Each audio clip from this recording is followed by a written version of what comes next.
안녕하세요. 차마지약과 원장 혈관외과 전문의 박수진입니다. 혈관의 모양이 사람마다 조금씩 다르듯이 하지정맥류의 증상도 사람마다 다양하고 여러 가지 증상들을 호소하시는데요. 많은 분들이 다리, 부종, 통증, 당김, 저림, 쥐남, 열감 등 다양한 증세로 하지정맥류 진료를 위해서 병원을 내원하십니다. 오늘은 다양한 하지정맥류의 증상 중에서 저림 증상에 대해서 이야기해 보도록 하겠습니다.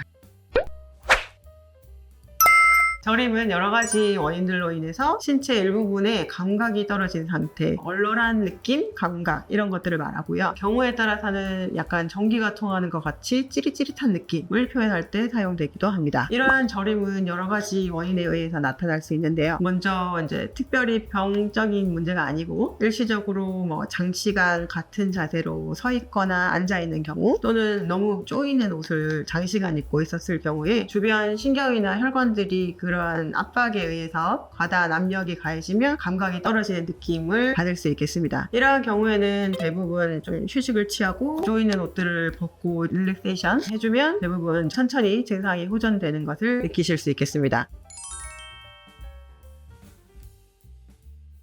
저림의 가장 흔한 원인으로는 추간판 탈출증이 있습니다. 흔히 디스크라고 많이들 얘기하시는 질병인데요. 추간판 디스크는 척추의 움직임과 충격을 흡수하기 위해서 두 척추뼈 사이를 섬유 연골 관절로 이어주는 구조물인데 보통 외부는 관절막처럼 연결되는 추체관을 연결하는 섬유륜이 있고 내부에는 탄력이 있는 젤라틴 기질의 점성이 있는 반액체인 수액으로 구성이 됩니다. 근데 이 추간판 탈출증은 디스크를 이루는 수액 바깥쪽에 있는 섬유륜을 뚫고 탈출을 해서 주변에 있는 척추신경을 압박하면서 여러 가지 신경학적 증상을 유발하는 질환입니다. 그래서 저림 증상들을 많이 호소하시게 되는데요. 이런 추간판 탈출증의 원인은 흔히는 노화 과정에 따라서 퇴행성 변화들이 생기는 경우 또는 체중이 급작스럽게 증가해서 압력들이 많이 가는 경우 장시간 척추에 무리가 가해지는 자세나 반복적으로 척추에 외상 등이 있었던 경우에 주로 원인들이 되고요. 주로 요추 추간판 탈출증의 경우에는 다리가 찌릿찌릿하거나 당기는 아픈 통증들이 아래쪽으로 뻗치면서 허리나 엉덩이, 엉치 주변으로 통증이 같이 동반이 되고 다리에 힘이 안 들어가고 묵직한 느낌이 들면서 감각이 떨어지는 느낌들이 같이 들게 되는 경우가 있는데요. 이러한 증상들이 같이 복합적으로 저림 증상들을 호소하시는 분이라면 추간판 탈출증,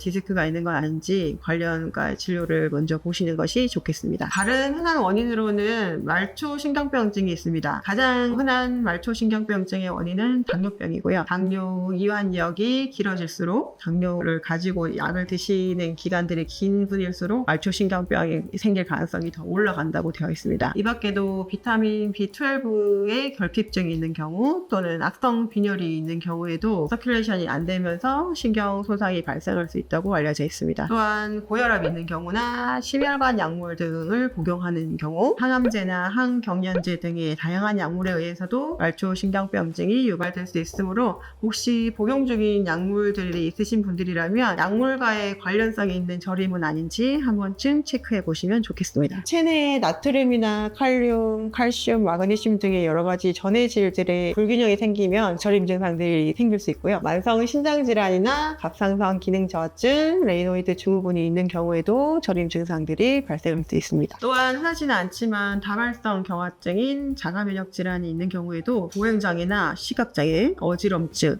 그리고 피로감 등을 동반한 감각, 운동신경 등의 장애들이 생길 수 있고요. 이러한 경우에도 저림 증상들이 발생할 수 있다고 알려져 있습니다. 여러 가지 암의 치료를 위해서 항암제 아니면 방사선 치료를 하고 계신 분 또는 방사선 치료 후에 저림 증상들이 생기는 분들이 있고요. 또는 만성 정맥 기능 부전, 흔히 하지정맥류로 알려져 있는 정맥에 문제가 있는 경우 또는 동맥경화증 같이 동맥에 문제가 있는 경우에도 체내 순환에 문제가 생김으로써 다양한 부위에 저림 증상들이 생길 수 있겠습니다.